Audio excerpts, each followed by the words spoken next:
अजित पवार आज बीड दौऱ्यावर पालकमंत्री म्हणून बीड जिल्ह्यातील विकास कामं तसंच कायदा सुव्यवस्थेचा आढावा घेणार। नुकतंच बीड जिल्हा कारागृहातील मारहाणारी प्रकरण चर्चेत असताना अजित पवारांची जिल्ह्यातील अधिकाऱ्यांसोबत होणारी बैठक महत्त्वाची।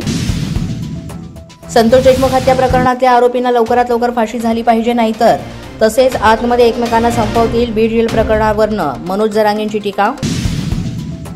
मनीषा बेडवे हत्या प्रकरणाचा सरपंच संतोष देशमुख हत्या प्रकरणाशी संबंध आहे का, यासाठी सकल मराठा समाज आणि संभाजी ब्रिगेड कळम यांनी पोलिसांकडे केली मागणी। वक्फ सुधारणा विधेयक आज लोकसभेत मांडण्यात येणार। दरम्यान संसदेत विधेयकावरून गोंधळाची शक्यता, विधेयक मंजूर करण्यासाठी सरकारकडून प्रयत्न। वक्फ दुरुस्ती विधेयक आज प्रश्नोत्तराच्या तासांनंतर लोकसभेत सादर केलं जाईल। भाजपनं सगळ्या खासदारांना लोकसभेत उपस्थित राहण्यासाठी सांगितले।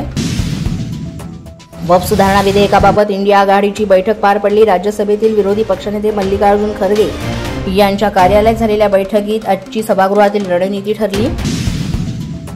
वक्फ सुधारणा विधेयकावरनं मुख्यमंत्री फडणवीस आणि ठाकरेंच्या शिवसेनेला डिवचलं। शिवसेना प्रमुख बाळासाहेब ठाकरे यांचा विचार राखणार की राहुल गांधींच्या पावलावर पाऊल ठेवून तुष्टीकरण करत राहणार, फडणवीसांचा सवाल। वक्फ सुधारणा विधेयक आज लोकसभेत सादर होणार। त्यापूर्वी मुंबईमध्ये उलेमा आणि इमामांनी बैठक घेतली।